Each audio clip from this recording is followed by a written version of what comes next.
Good morning, everyone. Happy Friday. This is the Awesemo Odds betting show. I'm Ben Raza, joined by member of the team, Jason Roslin. What's up, Yes. man? How you doing?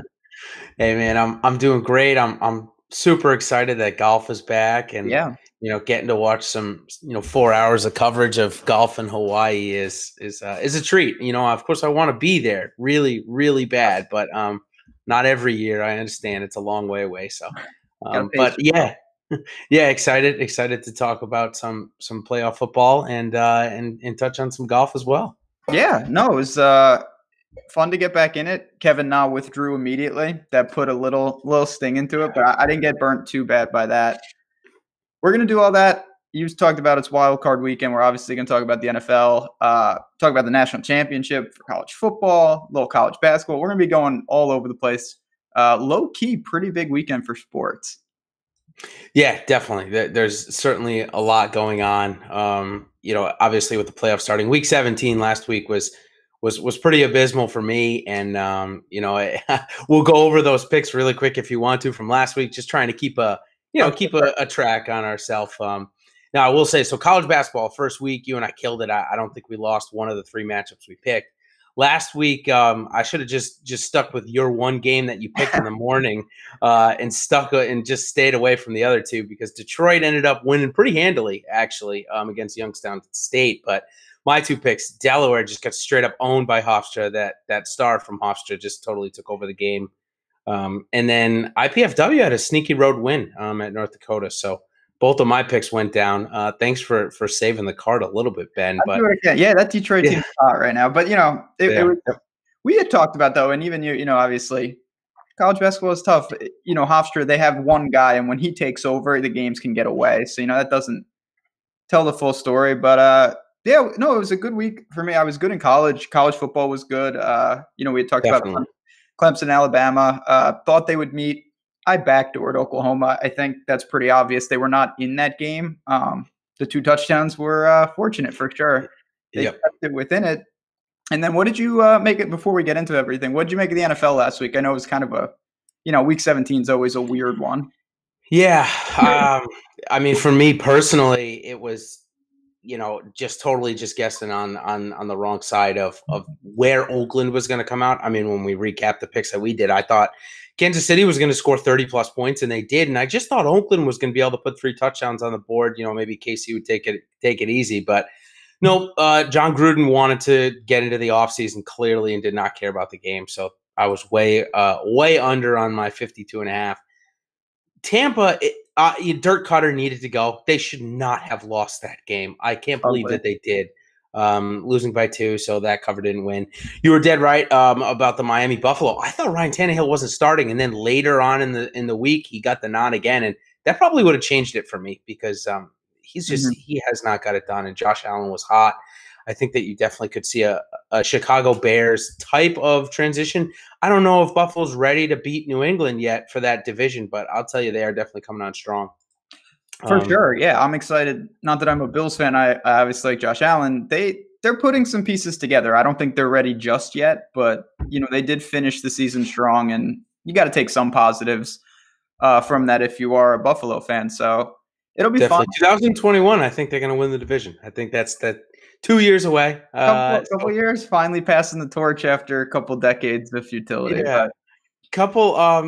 Just I feel like the Buffalo fans have been waiting long enough. 2 more years is not too long, I guess. But hey, I think they could be a playoff team next week.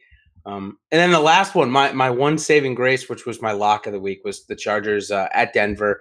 Denver missing their best player, Philip Lindsay. I mean, it was a pretty easy 6.5 point cover for the Chargers, and they didn't even look good. So that pretty much wraps up the week. I will say one thing about golf is if you guys watched the show last week, I did tip Kevin Tway as just an early odds. I'm not saying to win the tournament, but first round leader stuff, top 10 stuff, he definitely was the long shot. So yeah, very nice there. He looks first of all, I don't know if you watched, he looked sick. He was like, it felt he like looks so wobbly. It's so weird. He was playing great, but he didn't look well. So we'll have to see how he finishes. And yeah, came out of the gate firing.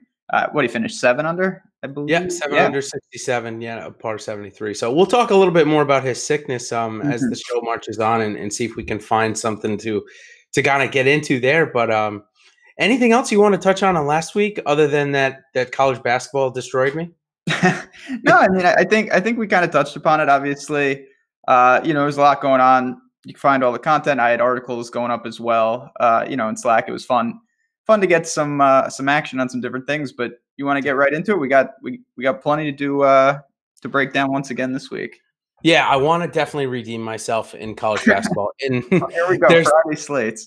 yeah, there's two games, so there's definitely a little bit of some action going on, and actually two pretty good teams. One team we've already talked about already this year, Buffalo.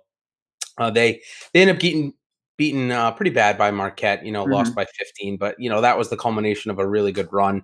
They went in and beat their opponent Canisius by 15. There. So I'm thinking at Eastern Michigan getting 10. Seems like Buffalo Given. should be able to hit given 10. Yeah, Yeah. sorry, given 10. Seems like they should be able to handle that pretty easily. What are your thoughts? Interesting game. Yeah, Buffalo, and we were both, I like that team as well. And I think we both kind of saw that Marquette, they were going into Marquette, just a bad spot. They Yep. had a great run. They won in Syracuse. They've done some things. You're not going to, they weren't going undefeated, let's be honest. So I, No. I like, they've been humbled. They come back. They've responded. We were talking about this last week. This is the start of conference season for a lot of teams. So, I think that's a good catalyst for them to refocus a little. And the talent disparity to me is immense. Eastern Michigan, I've seen them a little. It's when they've been absolutely drummed by, they played Duke, they played some top quality teams. I don't think we glean too much from that. But Buffalo, I don't think gets the respect just from a talent standpoint. They're a legit team. CJ Massenberg isn't, as good as you're going to find out there. I'm with Definitely. you. I think they can, it's on the road and it is a conference game. So I get that it's a little stingier. Teams do refocus, but I'm with you. I think they can win this by double digits, no problem. Yeah, and kind of on that exact same line of thinking as SMU at Tulane. SMU has finally found their stride. Winning 7 of 8. They're a pretty good team and likely the favorite in that conference, or at least one of them. What is that? The CAA, is that what they call it now? I think it's the Or is it American now. is it still the American? Okay, it used to be Conference USA. It changes. All these teams shuffle. It's like musical chairs. It's hard to keep track. Yep. So I like SMU again. It's a 10-point line. You can get both of them down to 7.5, and then parlay them together for a little juice to get 260. But I like SMU again to cover by probably by 10, and again if you want to buy the couple of points, definitely by 7.5 or 8. This is a game. Interested to see it. To be honest, I've seen a little of SMU. They're somewhat methodical. First thing that stood out to me, I don't really have a huge feeling on the spread. The total was 140. I honestly thought that was a little much. The foul game, of course, at the end can you think you've won those, and then there's 30 points in the last minute. I do think that Tulane, though, is the kind of team that they can if they can hang in here, this game could be played in the 60s. That could make it tough. You talked about maybe you find a way if you don't lay the points, if you tease it down, something like that. SMU clearly the superior team. I don't think there's any doubt about that. I'm just interested to see how this pace is really played. If it gets up into the 70s and 80s, then I think that favors SMU. But I wouldn't be stunned to see Tulane try to really slow this one and say, you know what, let's try to make it scrappy. Let's try to hang in against a team that we're just not as good as. Yeah, interesting. And if they're able to do that, I think the 140, I think it could come in like 121, something like that. So Yeah. yeah, definitely something to take a look at there. Mm-hmm. Only 4 games today, so It's I didn't ugly. see any. Yeah, I didn't see any interest in the other one. It's like Ball State and Toledo. You want Yeah. to talk about any of those? I will say Ball State's a team. I have some weird teams that I really like. Okay. Ball State is one of them. Yeah, they just solid team. Taylor Persons is a player. I'll say this though, I haven't seen Toledo at all. They're 12-1. It's a soft schedule, I'm sure. That Mm-hmm. does make me a little worried, obviously, that they're racking up wins. So, I've seen that spread around 5.5, 4.5. I may sprinkle on Ball State. They're just a team I like to bet. They're a veteran group. They've got some players. I think they're one of the better teams in the MAC. They're not Buffalo good, but they're okay. So it's, I think, a fair test tonight. But you said it. This is an ugly card. We'll both be in Slack, obviously, tomorrow. We'll be hanging out and whatnot. I'll say Florida State and Virginia play tomorrow. I'm excited to see that. That's a huge That's a good game. Yep. Ohio State and Michigan State play. So there's some big ones. We'll be breaking that all down, obviously. Should be fun. So you like the Ball State 4.5 to cover at this point? Yeah, I do. That's the kind of game I think we'll find out about Toledo. Not that Ball State is a juggernaut, but this is a tough test for them considering of who they've played. I think this is a pseudo toss-up. So you know what? Give me a handful of points. Their experience, they've played together, they know what they're doing. I wouldn't be stunned to see them go into Toledo and come out with a win. Yeah, and it looks like they're predicting a pretty good game. Over under is like what 155, 154, something in that range. Somewhat up and down. So yeah, it should be a pretty good game, and likely one of these two teams probably comes out of the conference that they're in. Probably, I mean, of course, anything can happen in those conference tournaments, but definitely the cream of the crop in their conference. So it'll be definitely a fun game to watch if you get it on TV somewhere. So yeah, you got to go to the deep web for those. It's virus. Yeah, trying to find these MAC games. It's ugly. Yeah, ESPN Deportes, right, or ESPN the Ocho. Yeah, sure, something like that. So, all right, so I think we can move on to college football. Let's do it. Only 2 games. I'll really let you take East Washington and North Dakota State. I truthfully, I don't know anything about either of these two teams. I don't even know what bowl game it's called at this point. It's actually so it's the FCS. It's their championship game. Okay, so there we go. That's why I got a little. North Dakota State is like low key, just a juggernaut. Obviously, that's where Carson Wentz went. They've just established a team that's almost unbeatable. They win it almost every year. It's a tough game, honestly. I have trouble. I've tried to take a couple stands against this North Dakota State team. I thought South Dakota State could hang with them. They fought. They lost. Colgate was blown out. I don't know how you really mess around with this team. They're unstoppable. They have a senior quarterback again. They run the ball. They play good defense. Eastern Washington, I have not seen much of them, as I doubt many people have. Obviously, they're a good team playing the Big Sky and whatnot. When does North Dakota State have to start to play in the regular college football? Yeah. I wish they had like soccer where it was like relegation and then they could move up, because they seem like they win every year, don't they? They do. I would love to see them play a full, because each year, especially at the beginning of the year, they'll play like an Iowa or Kansas State, and more often than not, they win. I would love to see them play a full schedule of competent teams and see really where they rack up. Obviously, they're not good enough to compete with the best of the best, but they would be a above average team. There's no doubt about it. Seems like there's more money in it if they did that, but of course, I don't know the logistics of the FCS. I don't know if there's. Yeah, I don't. UMass, when I was there, they actually transitioned, and there's logistics. You need a stadium that can seat a certain amount. I don't know how exactly it works, but obviously. Oh, you went to UMass? Yeah, I didn't know. Yep. I went to URI. That's great. Yeah, there you go. Yeah, we're the A10 team right here. Obviously, the big game, that's a little appetizer. We've got, as you know, Clemson, Bama. What do you think? What are your thoughts? I think obviously we're all going to be talking about this for the next couple of days. You have an impression? Yeah. So as I told you, I was going to watch the games. I did watch the 2 games, the 2 playoff games, and I did find I was actually surprised with Clemson. We talked about Lawrence not playing, and it actually looked like they looked really strong against Notre Dame. And Notre Dame couldn't do anything. So, and then their freshman quarterback looked pretty poised. I mean, they have a New England Patriots style offense where it's really 5-yard throws and stuff, and really a lot of around the line of scrimmage. But he made some down the field throws, and the wide receivers made the plays as well.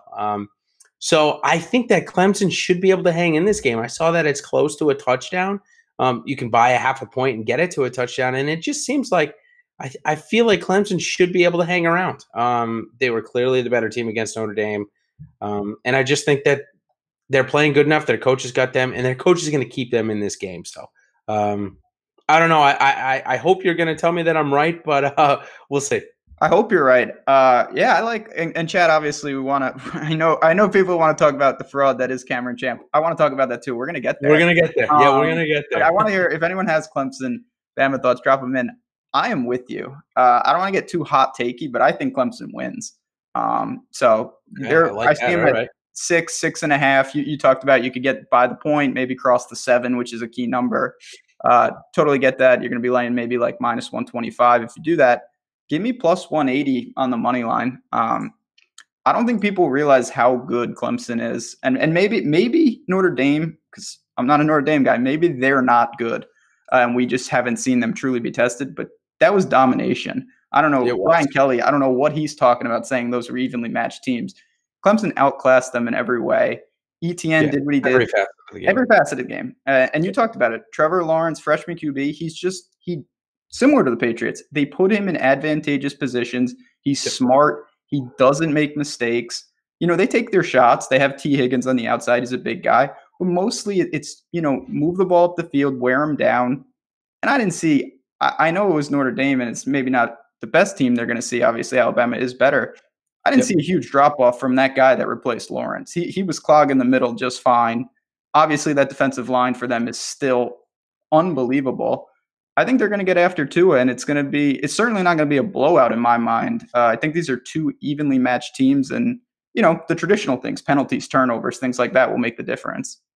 Definitely. In Alabama, obviously we knew going in, Oklahoma could not stop the run, and especially up the middle, kind of similar to the Cleveland Baltimore in the pro game. And we'll talk about Baltimore in just a little bit. But I think that Clemson is going to be able to do a little bit better job, certainly better than Oklahoma did. And we know that that's a big part of Tua's game. We know that Tua can also go down the field a little bit. So I think this will be – I was really surprised, fluky touchdowns or not, to see Oklahoma, come with, within the points they did. So maybe Alabama's just not quite hitting on all strides, and maybe Clemson can exploit that. It was strange.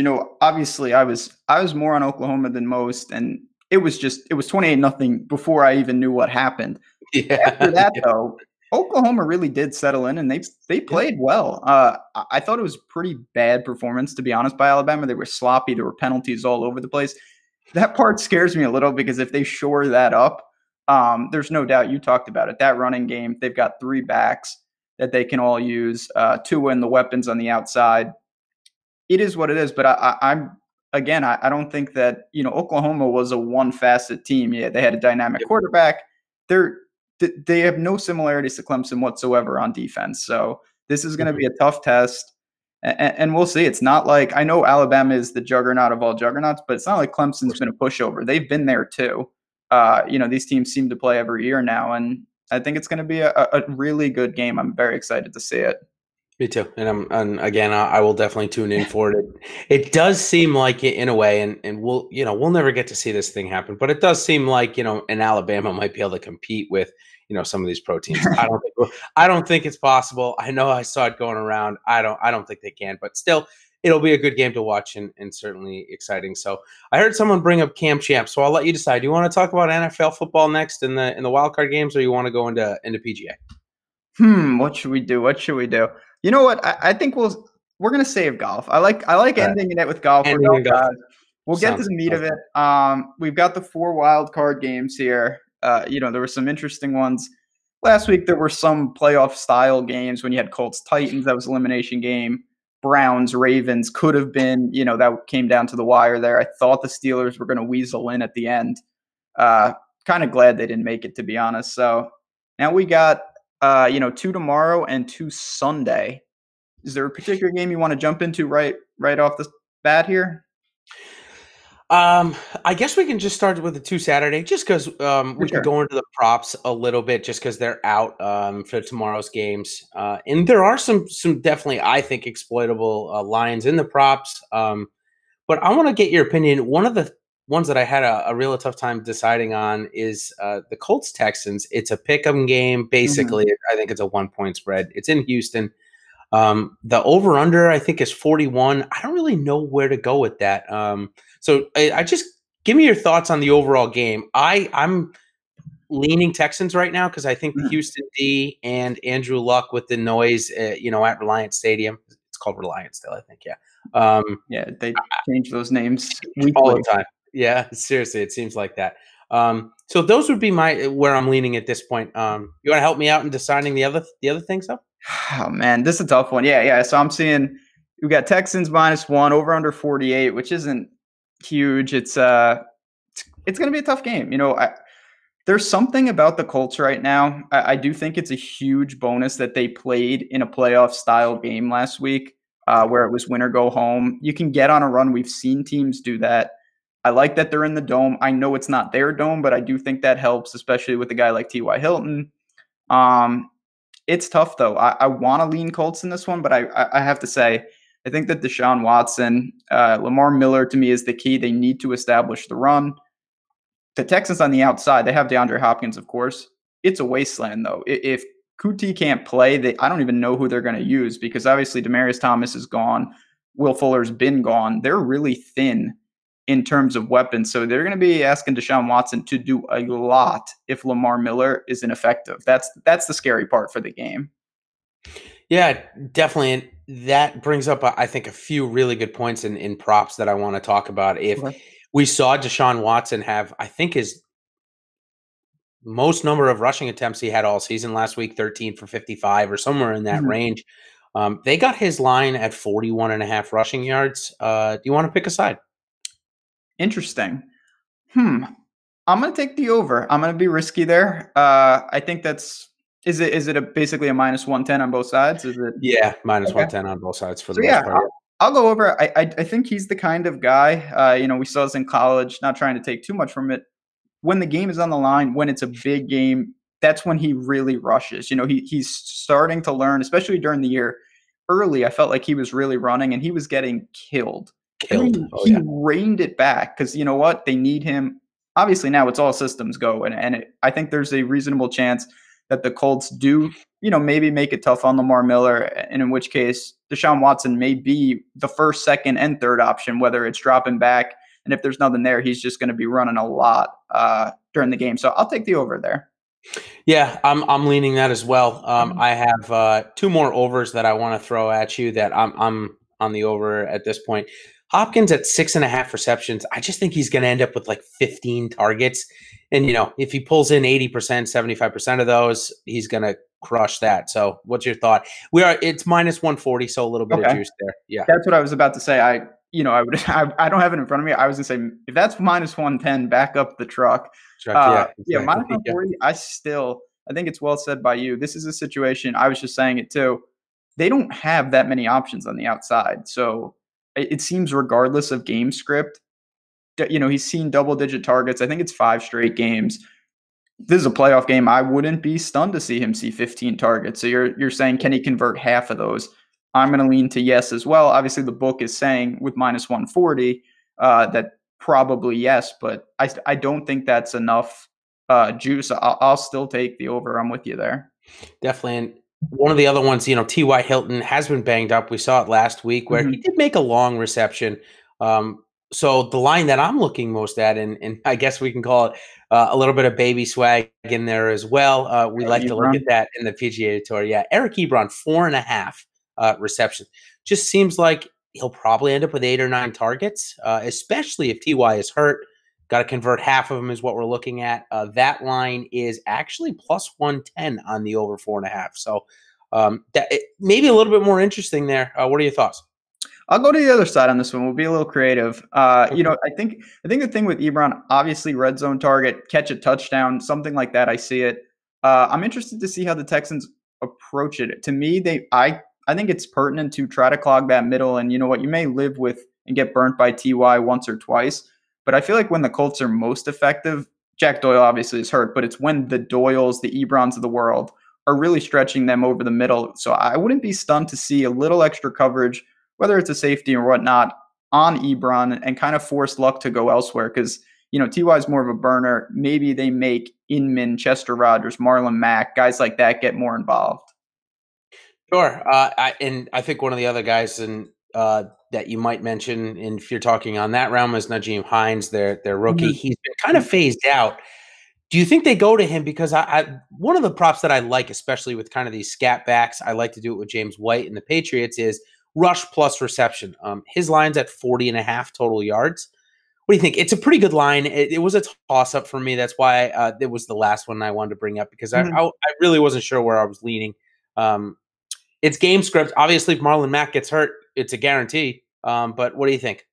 Tough one, yeah. I think, he's the kind of guy, he is game script dependent. You kind of want the Colts maybe to fall behind. He can really rack up the catches. He is dynamic.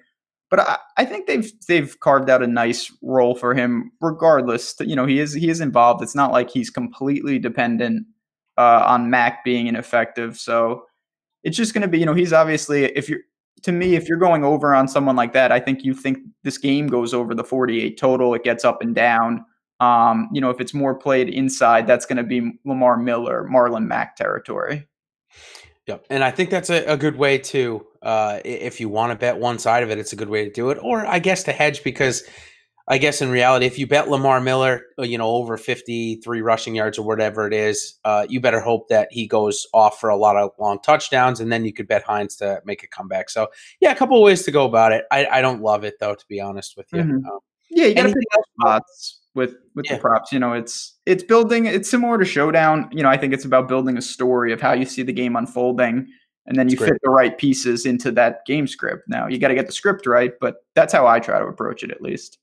Definitely a great strategy. Anything else on this game? I know I put a few more lines in our notes, but nothing really intrigued me. No, I think that's a good one. I want to get to this Cowboys game. I'm really excited to see this one. They played earlier in the year. That was in Seattle, though. Now this one's in Jerry World. I see a 2-point spread for the Cowboys. So again, kind of a pick 'em in my book. It's not a key number like 3. We got an over-under. Where are we? At 43, I see. So, again, nothing too crazy. What are your thoughts? Cowboys, or you think the Seahawks can beat them twice? It's a weird game in the sense that, for me, I just have trouble when teams have to play. It's not a division opponent, but this is the second time they've seen them. And you just look, the Cowboys get them at home, away from Quest Field. Sorry about that. I had a spike. No problem. I've been rambling about the Cowboys. I was just saying it's hard to beat a team twice. I know it's not a division matchup, but this is tough. I think a tough spot for the Seahawks. They're going into Dallas this time. Dallas, they went up to Seattle and did not play well. That was early in the year. I have a feeling that the Cowboys really find a way here. They lean on Zeke. They don't ask Dak to do too much. And I think that defense shuts down Russell Wilson to an extent.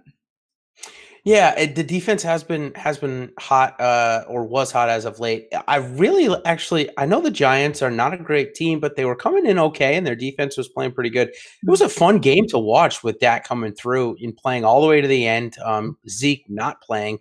And still, I know the Giants are not a good team, but the Seahawks defense is not that great either, and Dak was still able to put up a ton of points without Elliott in the game. So I'm going to take the Cowboys as well. I like to go over here, actually, though. Okay.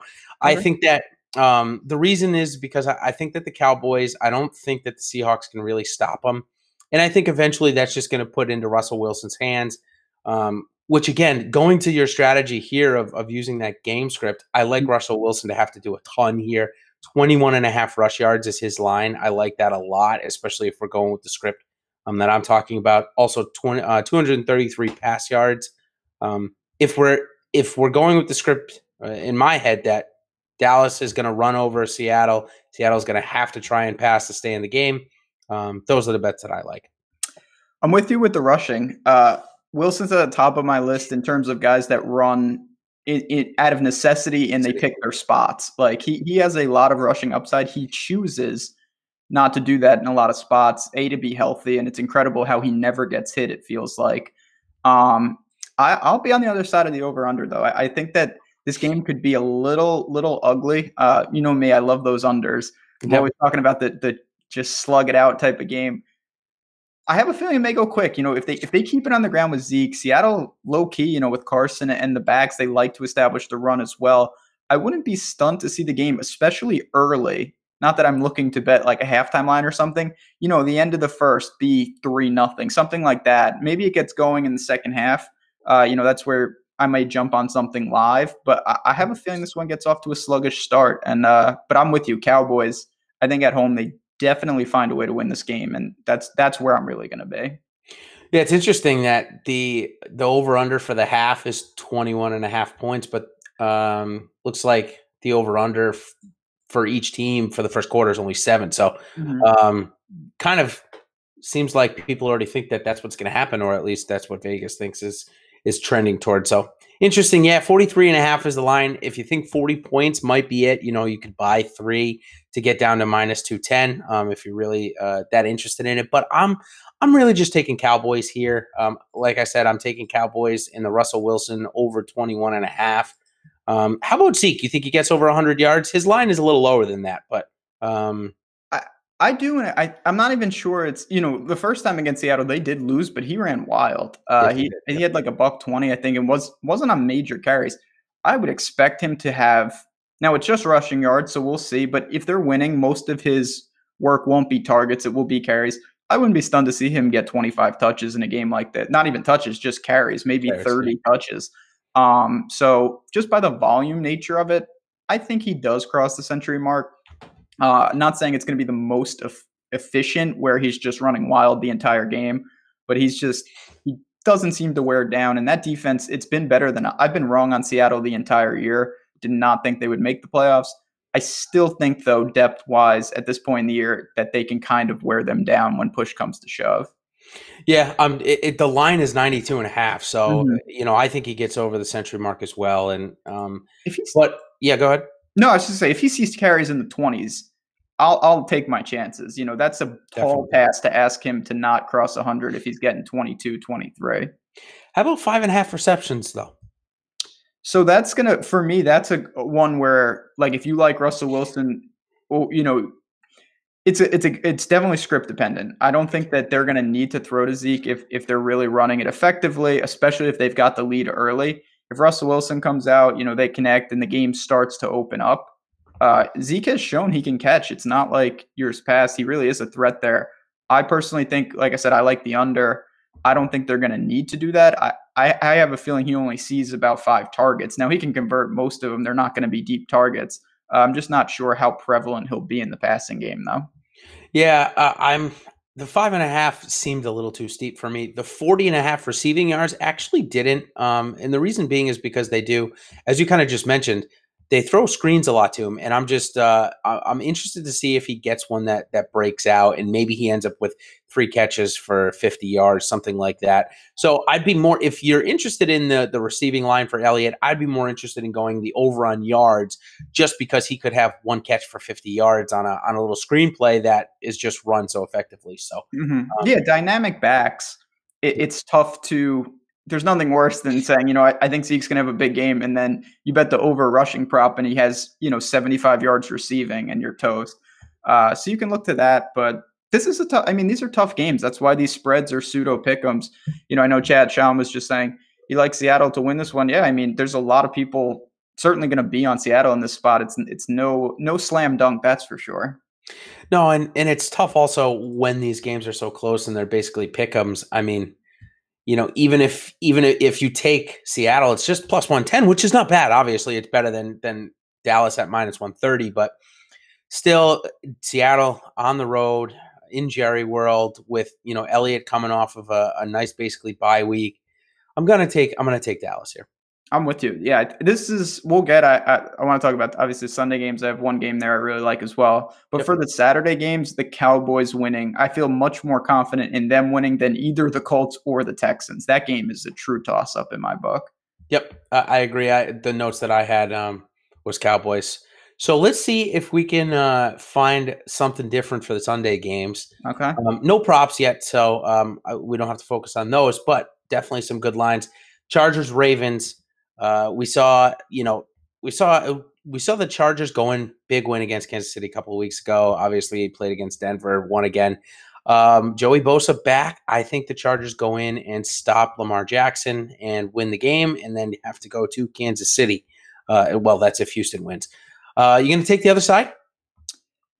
I'm not. Okay. I like the Chargers. You'll see it. We've got the article coming out. Quick plug. Yeah, I wrote an article this morning breaking down these games, and the Chargers was the bet that I liked the most in that article. You'll see it on the site soon enough. We just saw you were just talking about Week 16. That was the Chargers' chance to secure home field. They blew it. Ravens, huge win that got them in the playoffs. Yep. I was wrong that time. I still think I'm going to stick with this Chargers defense. I think seeing Lamar Jackson a second time is huge.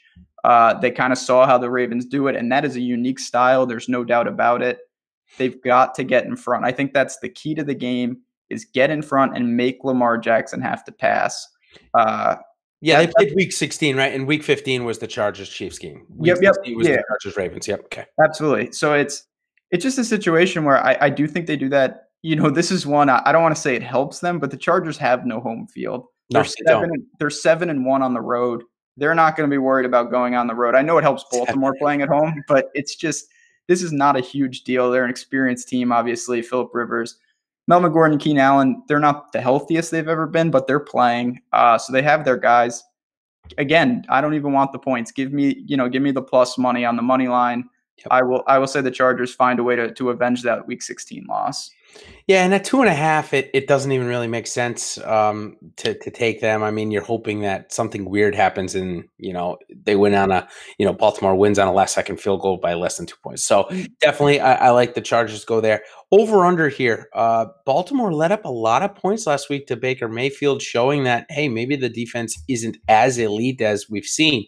But is it possible that Cleveland's offense is better than the Chargers, or – everyone's slurping the Baker love. I know. They're playing good. I think the Chargers are going to have a lot more success than we saw on offense. The Ravens got after them. There's no doubt about it, and it was impressive. But man, I just have to imagine this team. They could have been the number 1 seed, and I don't think it's a stretch to say they could be there. They have a brutal run here. They're going to have to play Baltimore and then possibly, the Chiefs and New England all on the road. That could be absolutely brutal, but I think they find ways to move the ball. Right. Everybody's healthy again too. Eckler's back, Gordon's back. So, they do have their weapons back at least. Yeah. I think this is, despite them being underdogs, I think it's a pretty good spot for them all in all. Brett just said in chat, they know how Lamar plays now. I think the Chargers win easy. I'm kind of with them. I really do think that they force the Ravens out of what they've been doing, this blueprint where they can just run the ball nonstop and get after Lamar Jackson. And if they do that, I think we're going to see the Chargers kind of make a statement opening weekend here. Yeah, and I think we talked last week about this at least a little bit. I'm not buying into the Baltimore Ravens being able to win the Super Bowl with Lamar Jackson as their quarterback in its first year. Just in his first year, I'm not saying ever, but I just don't think he can get it done. Obviously, I could be proven wrong very quickly, but Hunter Henry's playing status still up in the air. Could that really impact the game if he does play? I think he could. I think he's a pretty decent tight end. It's just another thing that they'll have to, obviously Gates does what he does and, he's unbelievable. He's still playing. But Hunter Henry's a little more dynamic. It's just going to be another weapon for Rivers.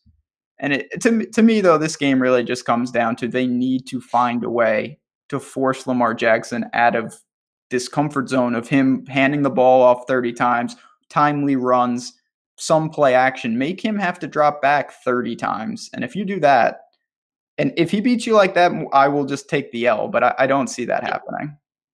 Yeah, I agree. Not at least yet. He hasn't quite shown us yet. And, I know that Lamar Jackson, he beat these same Chargers, only a couple of weeks ago. But first time seeing him, understanding his speed and understanding how to take the angles against them will definitely be different. Plus more weeks to game plan for him. So, all right. So Chicago and Philly, I hope you're going to tell me that you like the over here because I didn't two teams that are pretty good offensively. Eagles secondary kind of banged up. I don't see how this gets under 40 points here. Interesting. Yeah. Expand upon that. I want to hear. So you think Trubisky kind of carves them up, or do you think that it's more Jordan Howard for the Bears? Yeah, so I think we saw a heavy dose of Jordan Howard last week, right? Mm-hmm. But we've also seen Mitch Trubisky and Tariq Cohen just go absolutely off. So I think that they're actually dual threat. I think they're and I think that we saw a lot of Jordan Howard last week to rest Tariq Cohen. Tariq Cohen is a lot more fragile than Jordan Howard. There's no doubt about that. Yeah. So I think that offense is just high powered, and I think that Philly's defense has shown, even against not that great teams, that their defense is really they're big plays, and that's what they're known for. They're big plays. They're making the interceptions and stuff. So I can see this game, being close to 40 points at halftime. I don't know if I'm probably a little crazy to say that, but I can see this game being 20-14 at halftime.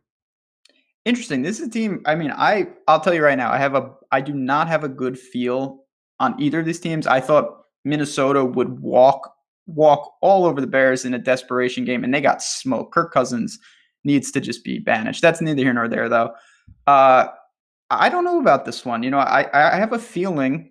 I like the Bears. I know that this is the heaviest favorite of the slate. We got Yep. Chicago hovering almost around a touchdown. It's 6.5 right now, over under 41. So obviously that's saying the implied total for the Eagles is pretty damn low. They're expecting Foles to struggle.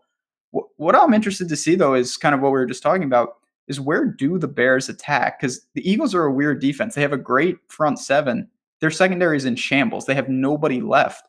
So Yep. if you can give Trubisky time, I think you could see some monster plays, whether it's Allen Robinson, Tariq Cohen in space. I'm just wondering if they're going to be able to move up and down the field consistently without giant chunk plays. I think if you're the Eagles, you want to keep it low scoring. Foles, he does this thing. I mean, he's impressive. I cannot believe they made it. I don't know how they're going to score, to be honest. I think points are going to be at a premium, which is good. I wanted to disagree on one, and I can't go against the Chargers. Yeah. I absolutely love them this week. Yep, fair enough. So, yeah, I think that for the Eagles, this could be a 17-14 grinded out style. But if Trubisky does get off to a hot start, that could really open it up. And we know this Bears defense is a scoring threat themselves. Yeah, obviously Khalil Mack, we've seen take over first half of games. We're waiting for him to do it really the entire game, and he did. And the Chicago defense did really in the second half. I mean, completely shut down Kirk Cousins, who was supposed to have a very good offense. And you kind of mentioned that he probably should be banished. I mean, he did. Case Keenum took them, within a botched field goal, really, of making it to the Super Bowl or and beyond and such. So, yeah, it's disappointing for that franchise, no doubt about it. The thing I see about Philly is Nick Foles has come in and has put up points every single week for the most part. We know he likes to play in big games. I don't think Philly can stop Chicago. I think that's kind of where my over-under is leaning at this point. I think that's the key. I think that they can, and that's the difference.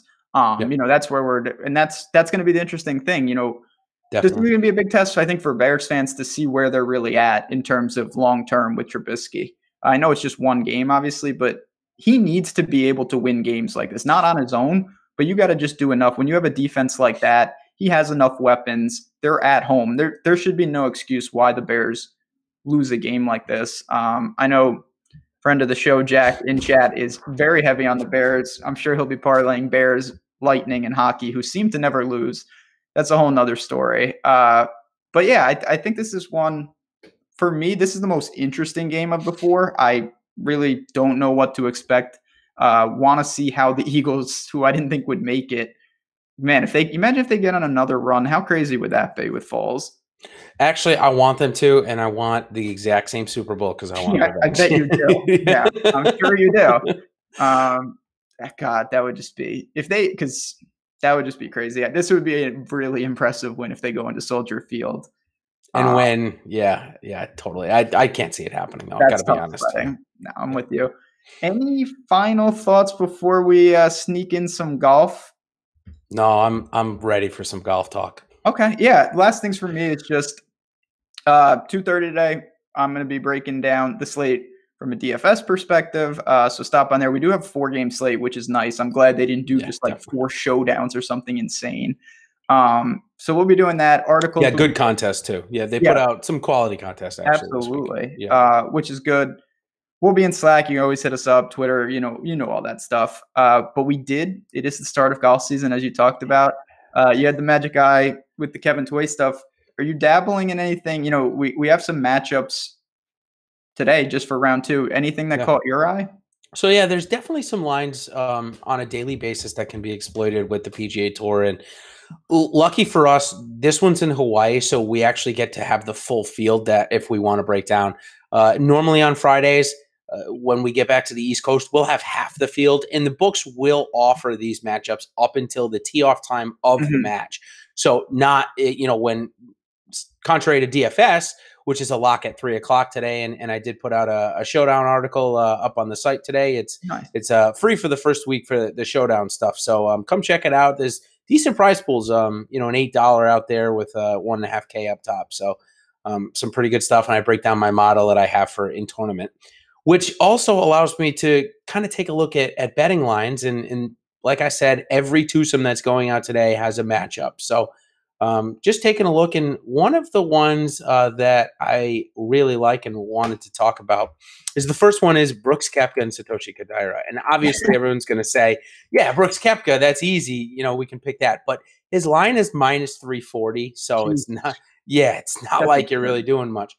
However, one of the books that I use, and not every book does this, is why I was really surprised, and we'll bring it up, is they're actually offering a spread on the match. So Brooks getting 1.5 shots for the round, and it brings him down to minus 165. So it's a lot better. And I think Brooks probably ends up winning by 3 or 4.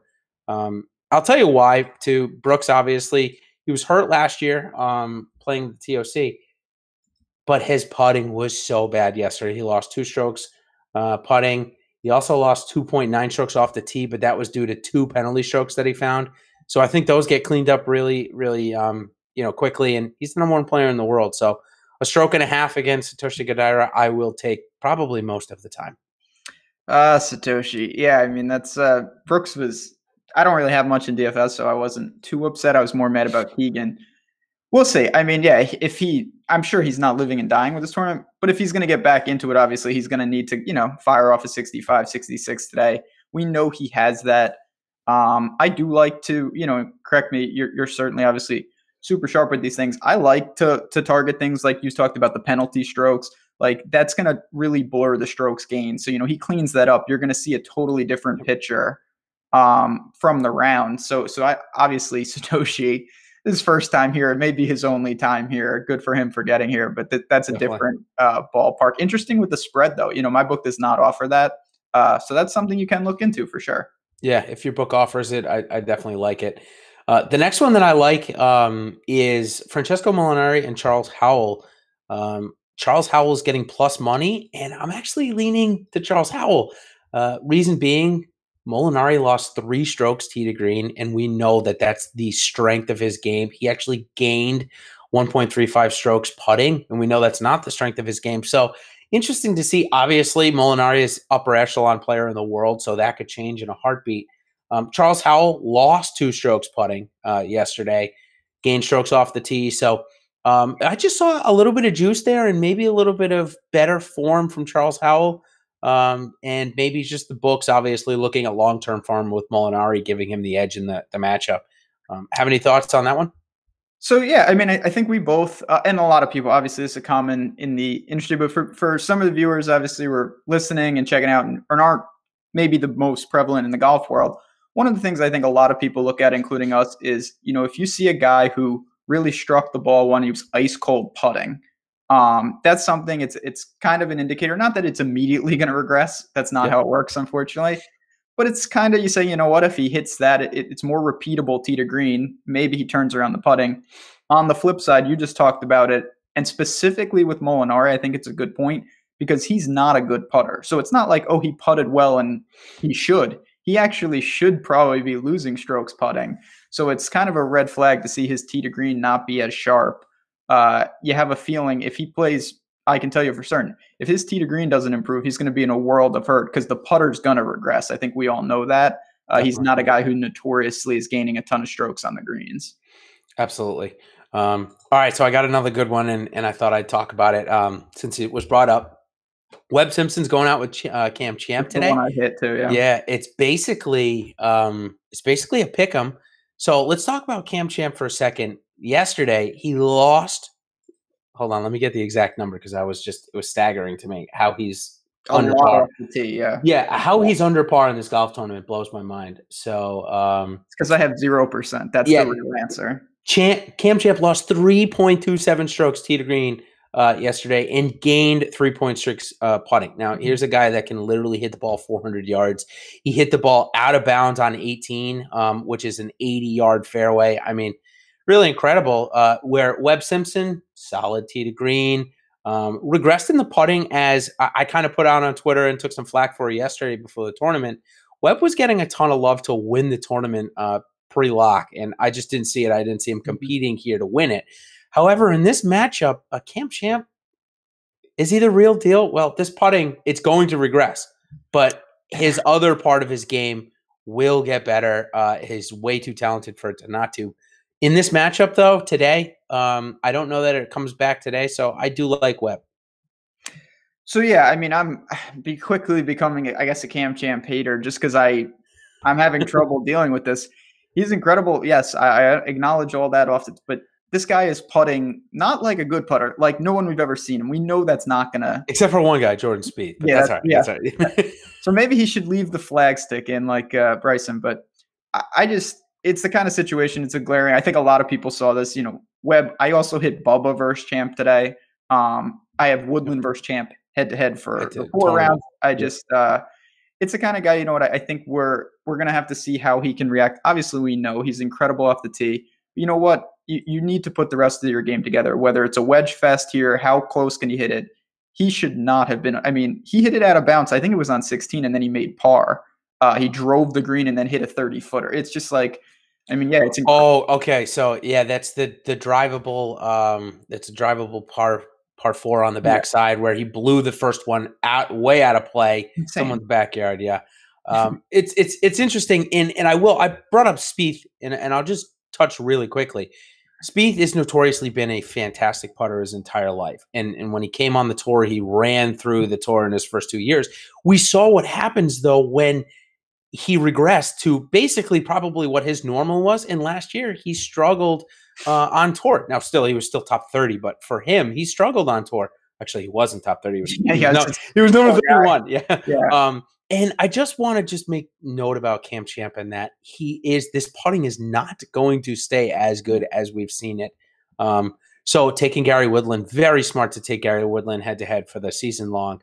And I want to talk a quick transition about Gary Woodland. I like Gary Woodland against Kevin Tway today. Kevin Tway is sick. Not that that's going to affect his golfing, but Gary Woodland has been top 5 in the world with his strokes gained over his last 10 starts. And it is continuing here in Kapalua.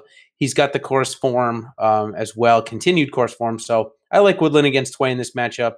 I like Tway to regress a little today. How about you? Oh, yeah, I've been on Woodland. I'm heavily invested in him on DraftKings. He's just, like you said, he's playing well. Obviously, he's a bomber. He's just doing his thing. He's in a groove. And, Kevin Tway, it was impressive yesterday. I'm not saying he's just going to completely collapse, but at the same time, I do not see him hoisting the trophy on Sunday. He had a great round, and he's still only, a shot or two clear of a bunch of guys. So he's going to have to keep that going.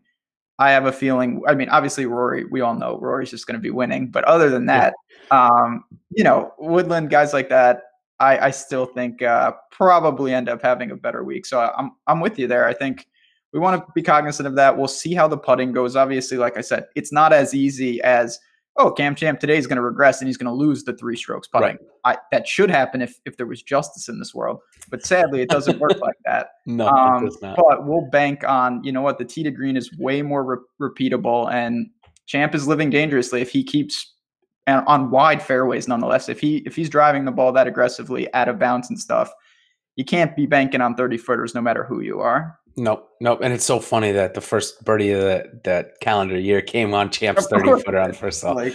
Of course it's going to happen. All right, one more match that I want to bring up. Andrew Landry off the tee looks very good playing against Patton Kazir today, who had the hole-in-one and also putted very well. They both putted pretty well, but I'm taking Landry here. This is probably the one that I'm most confused about, but I just think that the hole-in-one skews Patton's numbers, and the putting looked really good, where Landry's off the tee is very repeatable, and we'll get him those birdie looks again today if that continues. So I'm leaning there, and then I'm taking DJ over JT because DJ just loves this golf course. He really does.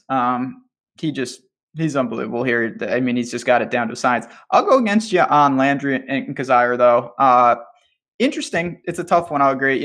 He was playing really well, and he blew up late because I already took a penalty or two. Yep. The one thing I'll say for him, that's kind of how he plays. He needs to putt well. He's a good putter, so I think he can extend it. the generous fairways, I'm hoping he's not going to ever really be gaining a bunch of strokes off the tee. That's just not his game. It's more, can he avoid what he did yesterday, in the sense of, you got to keep it in play here. Like, you just he snap hooked it on 18. I don't know if you saw it. No, I didn't. Or watching. It was a straight snap hook, and one that even me as a former scratch golfer was very proud of. I mean, just a straight snap hook into the ravine on 18. And that's what he's got to avoid. Like, he's the kind of guy, keep it together. Don't lose the tournament off the tee and then lean on your putting, because he is someone who can, it's not like he gains strokes putting all the time. That's not how it works. But again, he's unlike someone like Molinari. He should be gaining. He's a good putter, and I think that if he can avoid the penalties, he could have a pretty good round. We'll see when the wind calms down over the weekend. These scores could be dangerously low. Definitely. With that being said, just check the odds. I always like to check the odds when they reset every day, just to see if there's any value. And obviously, DJ was like 5-1 to start the tournament. He's now down to 2.5-1. But what that has done has spread out the back end. So that gives us guys like Woodland, who's won back 16-1. Rory and Jason Day, who both played well yesterday, 12 and 14-1. So these odds are longer than they were to start the tournament, and they're really not far back. Only one back of DJ. Two back of twice. So if you're an in-play game, I think these are some pretty good odds to look at, especially if you get one bad round from DJ. They're going to evaporate. They're going to be half of what they are now. Yeah, I mean, this tournament is obviously wide open. That's what I was kind of alluding to with Tway. It's like he played phenomenal. Nothing to take away from a 66 here. That's great. You're going to need a couple more of those, though. Yeah, definitely. This is one, if you fire a 71, you're going to get past. There's too many guys. So it is wide open. I don't mind, taking a guy who maybe was a little off or caught a penalty, something, and then you say, he can go out and fire 65 today, get right back in this. Definitely will. All right. I think that'll about do it. Any final thoughts before we get out of here? Nope. Just if you're a golf fan, I guess, I'm sorry, I do have one then. It's the putting with the pin in. I fully suspect it to gain traction and won't be just Bryson DeChambeau by the end of this tournament. And then by the end of the year, I think you're going to see a pretty wide widespread adoption. I know. I can't speak to it. I'm interested to see if guys do adhere to it. Bryson obviously is a smart dude. He knows what he's doing. I trust him. And led the field yesterday, by the way, in strokes gained. Putting was the only guy. So it's just interesting how that happened. Mad scientist at work. All right. Well, this is fun as always. Before you people get out of here, click the like button. It does us a great deal of good stuff. And then get some lunch and then come back and watch me spew more nonsense on the DFS side. We'll be breaking down the 4-game slate, me and Andrew Barron, from A to B at 2:30 Eastern time. Thanks for stopping by. Have a good weekend. We'll talk to you all soon. Take care. Cheers, everybody.